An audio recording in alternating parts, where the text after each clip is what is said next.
Petroglyphs.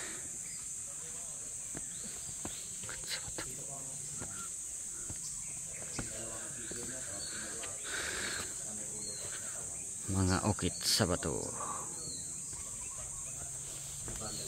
Kaya nagawa itong viewing deck para maprotekta ng ganda. Tapos ang pinaka-prominent po na figures, ito pong nandito. Dito nyo po makikita yung medyo mas define po yung mga drawings. Makikita talaga ang pagiging hugis ng tao at saka ng hayop. Ito pong nasa left side, yung mukhang pagong. Actually hindi po siya pagong. Lizard po siya o butike. Mahaba po kasi yung buntot niya, sir.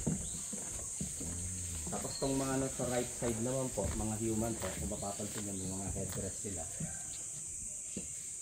So, ito daw yung potential po na mga pagkukwento po ng isang pagre-ritual sa pagpapagaling.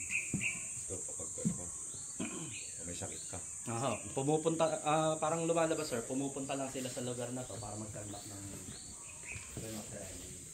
Kasi wala pong nakitang mga kagamitan na pwedeng ma-imply na siya ay kriminal. Counter siya lang po ay pinupunta.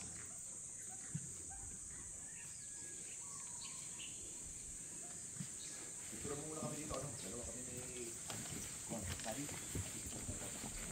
Dito, para makita yung ano.